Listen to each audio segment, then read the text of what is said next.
And greetings from him. From him. Yeah. Dr. Mahmoud Bawumia, good morning to you. He's moving into the Ashanti region. He's moving into the Ashanti region. Is that the last lap, or no. he'll be going there? No. Again, just before the last lap. Okay. We have 4 more weeks. Four more weeks. Yeah, yes. He has about some very good few days to finish the Ashanti and move on. Fantastic. We'll see how that goes. He's doing a wonderful work. I ask for God's blessings onto his life, onto the life of Samira, onto the life of Napo and the wife. They are doing very fantastic jobs. And it's not easy. Rain or shine, he's in there fighting and making sure that what he wants to do for the ordinary man on the street, he's spelling it out to them one after another with no insult, with no ambiguity that he's angered by anybody. He's told everyone there have been challenges. He has had sleepless nights when he needed to transform and change certain policies to help rebuild the Ghana he knows and make it better for all of us. And I can promise you that, inshallah, if everything goes well, when they crown him as the president of this republic, you will see the Ghana we all deserve. Fantastic. And your posts are telling you that he's winning, right? Inshallah.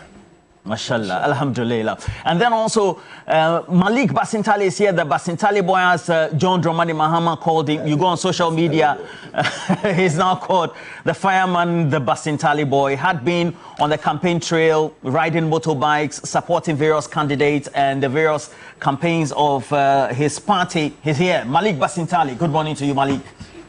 What offense have we committed that we cannot get the Ghana we all want? How do you mean? As said by Alfred Thompson. He said that we should vote for Bawumia so we can finally get the Ghana we all want. What offense have we committed? That for 8 years, you and Bawumia couldn't give us the Ghana we wanted. In fact, ever since Bawumia was elected flag bearer, it's been more than 1 year now. Why haven't you given us the Ghana we want?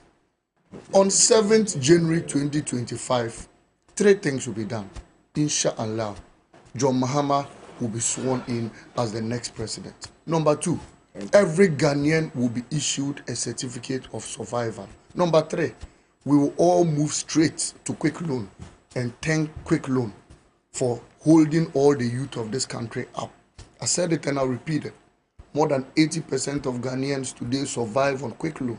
And that is why anytime you intend sending money to a young man, he says not this number, another number. Meaning what they owe, they owe on the other number? People who work, people who take salaries. Within 2 weeks, the salary is gone. Quick Loan has held us up. Malik, you were just 21 gun salutes. Cool it for me this morning, please. Alfred, if there's any Ghana you think you can give us in 2025, please, respectfully, give us that Ghana now. We want it now. Bawumia is in power. I have never, and let me land on this, I beg your pardon. When he was speaking, I never interrupted. It was just an introduction. I'm coming, just a minute, respectfully, with the greatest of respect. You see, I have never in my life seen a presidential candidate campaign against his own government and pleading that you should give him another chance so that that failed government he's campaigning against will now come and give us a better Ghana. I've never seen it. In 2012, if you remember, to land on this, the NDC's campaign slogan was continuing the better Ghana agenda. You remember, Roland? No. You know why it was so? Because President Mahama was proud of his record. He was proud of 1 million tons in cocoa production. You see, when Alfred began, I knew he was going to misfire. I knew he was going to tombe. So, from where he started, I knew he had lost the argument. You are bragging that you've done a lot in this country. And you know the achievement? The grass at the Flagstaff house is so green and bright. That is your achievement. Somebody cannot pay trotro fare this morning. And say, it's beautiful. They have painted the Flagstaff house. The grasses are green. When you were in power, the grasses were brown. My goodness. And this is somebody we should listen to. Take a broom, sweep all what he said, put it on a collector, and tell me one single hope he inspired in the young man watching him this morning. You see, Mr. Alfred Thompson, this thing of Bawumia you've put around your neck, it will give you trouble. I don't lie. Because you are clearly misfiring like Bawumia misfired on the podium. Look, Kojo Sheldon, asked him a simple question. What was the question? He said, sir, you claim you have put up systems and built institutions and all of that. Yet unemployment is on the rise. Did you listen to the answer he gave him? He said, you see, the problem is about land titling. We need to title our lands and register our lands in this country. My goodness. Is it, I think Alhaji Bawumia had a Walkman in his ears, or he was listening to another radio station. Walkman? Yes, I'm certain. Look, Amir Deborah asked him a question, and let me quote him. Amir Deborah said, anytime I use the airport staff usually request for some monies. And when you ask them why, they say they're underpaid. What solution do you have to solve the issue of they being well paid? You know the answer Alhaji Bawumia gave him. He said, you know, TVET is now free. And when you attend TVET, we'll train you in welding and train you in carpentry. Is this the character who wanted to debate President Mahama? Are these the answers he wanted to face the nation builder, President Mahama? Look, he would have been embarrassed. He should thank his stars that President Mahama didn't debate him. Ghanaians would have seen that he's as empty as everything. Look, if we didn't have any president or a flag bearer like John Mahama, trust me, any time Bawumia spoke, we would have lost about 100 lives in suicide cases. You know why? Because his message is as hopeless, his message is as visionless, his message is directionless, and people would have just watched him on TV, wake up in the morning and commit suicide. But the only thing holding the Ghanaian youth today is that there's a nation builder, President Mahama, who inspires hope in them every morning. Look, clearly, the NPP has nothing for Ghanaian youth. The NDC, we launched our manifesto, carved out a youth manifesto, and named it the Pledge. Launched it again for Ghanaian youth. That social contract was distributed to all Ghanaian youth so they know what President Mahama has for them. My brother, where is your youth manifesto? Show me your youth manifesto. You just get up and go and stand somewhere, mount a podium, and ask President Mahama, when he was vice president, what did he also do? Is that why the Ghanaian youth were listening to you? Unemployed NAPCO trainees, they want to hear something from you. Speak hope to them. Mr. Bawumia, this fanfare or it must come to a stop, please. Respectfully.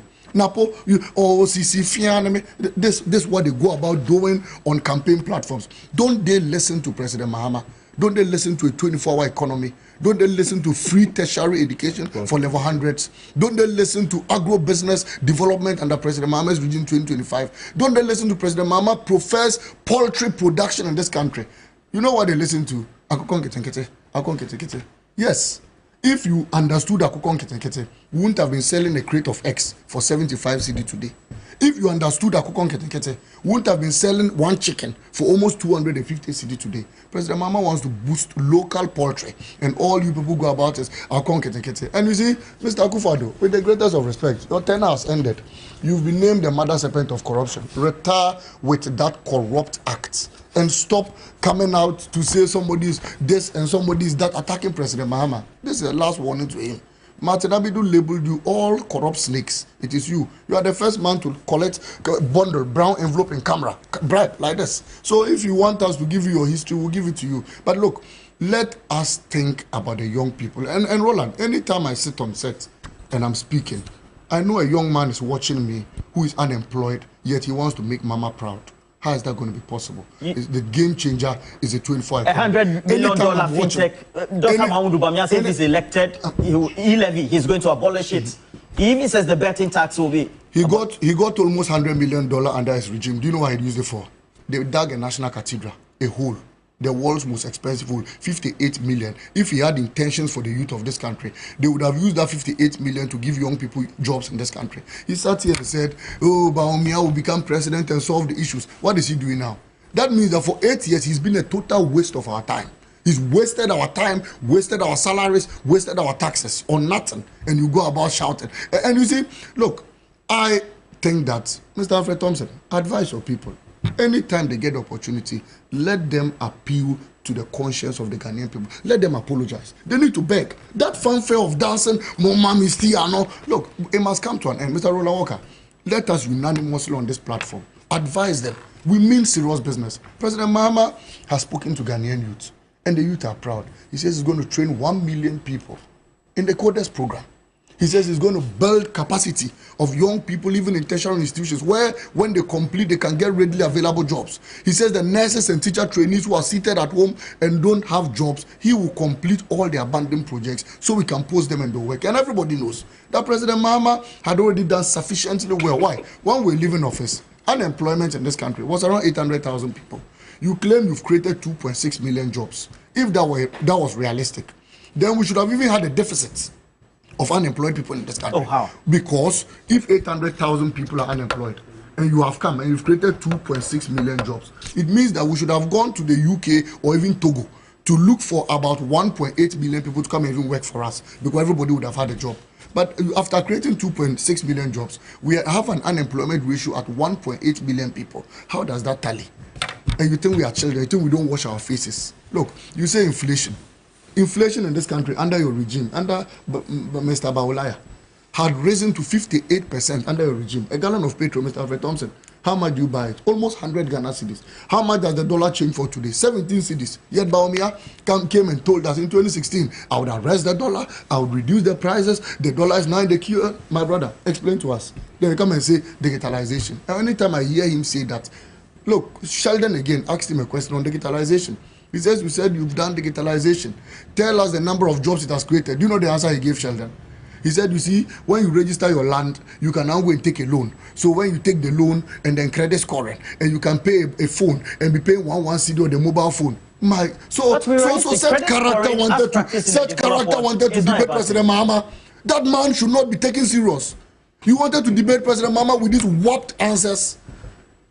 Malik Basintale, I'll say it and I'll repeat it. I'm ready to debate him any day. And I'll defeat him to it. Because he doesn't understand the crisis we find ourselves in. Look, Roland, one of the regrets of the Ghanaian people is by having a vice president like Alhaji Bawumia, who simply does not understand our crisis. Look, our crisis today is not to take phone and be paying one cedi. Our crisis today is not the youth of the country's land titling and TVET is free. When you listen to Alfred Thompson, I just told you, take a broom and sweep whatever Alfred said, put it on a collector, and tell me whether you can get one useful thing for the youth of this country. He sat and said, free SHS. Free, is that what the youth want today? One jobs. President Mahama is the game changer. We are bringing a 3-shift system. One job, 3 people, 3 shifts. People are going to get jobs to do in this country. That is what the young people watching us this morning are thinking about. Look, somebody today, it takes over 35 cedis to eat breakfast in this country. Those days, anytime I had lorry fare, 20 cedis, Roland. And to learn on this, anytime I had lorry fare, 20 cedis, it means I was dropping from Medina to airport. You know that. Today, you'll be in Trotro, and the mate will say, your charge is 20 cedis, 25 cedis. Ask your camera crew. Ask your people. How much of them is not owing mobile money quick loan in this country? Today, you want to send money to them, they tell you, look, let me give you a different number so that you send it. Today, they pick or you pay them. And now I've said that, look, one of the difficulties in this country are people who do papa jobs. You know papa job? Papa job is somebody who works, they pay the person's salary, but if the person were not even working to be better. Because within 2 weeks, the salary is consumed. That's your description on of breakfast, job. afternoon, lunch.